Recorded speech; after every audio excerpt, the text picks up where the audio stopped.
guys, it's me again, Cheche, at welcome sa aking pangalawang video. Yung araw na iyan ay Valentine's Day at nagkaroon ng plano ang sa side ni Papa na magkakaroon daw ng boodle fight.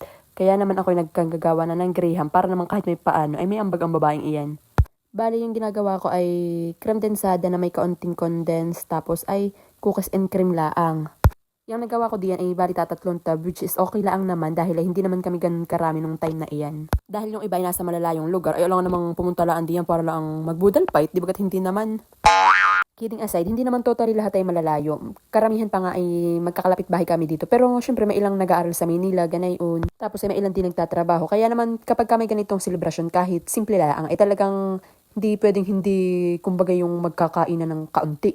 Pasensya na sa punto at talagang hindi maalis ang pagiging puntong impantahin ng babaeng ito. What? Going back ay hindi na ako natapos-tapos dito sa paggagawa ng graham. Kagaya nabanggit ko kanina, ang flavor na ang graham ay cookies and cream dahil ay hindi ko pa afford yung mangga at mahal ang kilo ngayon at hindi panahon.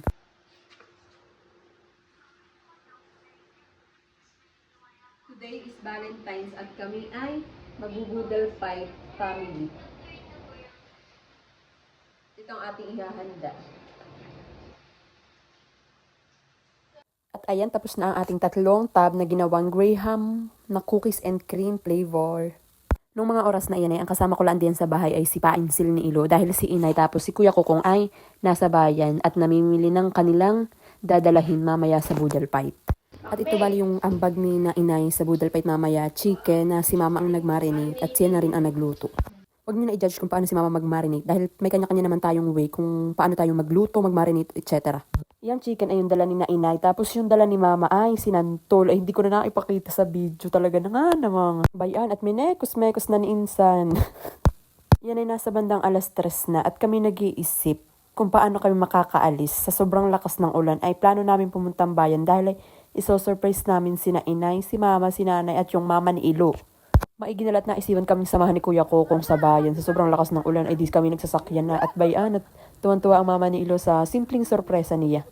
Digat kahit sino naman na magulang, kapag binigyan mo ng regalo, yun bagaman ay mahal, mura, naman hindi nababase doon. Ang mahalaga ay nag-e-effort ka, kaya naman nakakataba ng pusong makita ang mga magulang na masaya.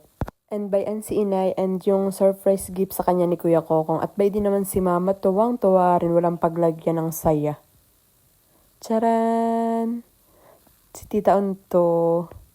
Tapos si Nanay, sinurprise ko din. Nakakatuwa at kahit paano sila napangiti natin sa simpleng regalo at bayan na nagdati na ang ating mga kapamilya at kapuso. Charing. At kahit kaulan na talaga, hindi naman napigilan at ng aming pagkain. Iyan ay may balaw, sinantol, chicken, tapos ay sinigang na karning baboy. Hala, sige papakainin mo at tayo bukas ay lilipad na. Happy Valentine's, Mami.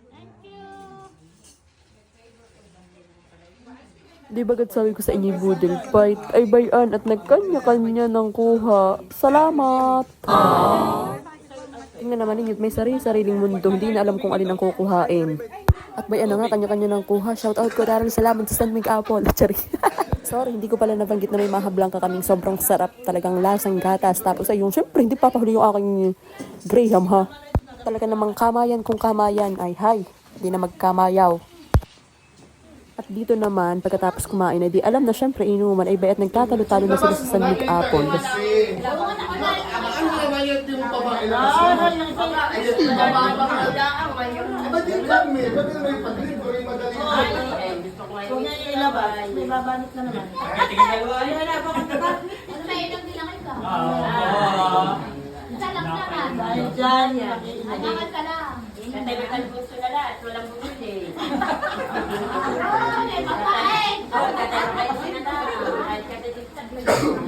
At syempre, pagkatapos kumain, hindi alam na bayan si Ilo at nagliligpit at tinutulungan ko iayaw dahil siya nalaan daw. Sobrang bait talaga ni Ilo. I love you, Ilo.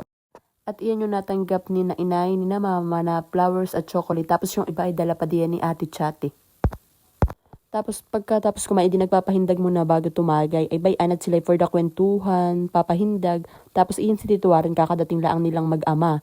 At kung saan pa galing, at kaya bayan sila late na kumain. Yung ganito man ding salo-salo na kahit sa simpleng okasyon ay talaga nakakatuwa at kahit papaano naman talaga ay nakakaalis ng stress. Yung may kasamang simpleng kwentuhan, simpleng kamustahan ay talagang naroon yung pagmamahal ninyo sa isa't isa. Yung talagang kahit anong mangyari ay nakasuporta sa isa't isa. Ano daw?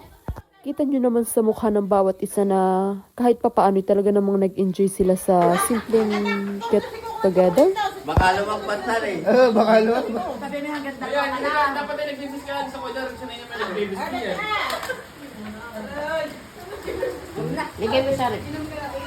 At bayan at may nag-sponsor na ng aming Sandwich Apple na si Kuya Daryl. Salamat po Kuya Daryl. God bless. Siyempre hindi mawawala na habang natagay, edi may kwentuhan. At iyon lang muna guys for today's video. And sana masaya kayo ng Valentine's Day dahil kami ay talagang sobrang saya at nag-enjoy kami nitong araw ng mga puso.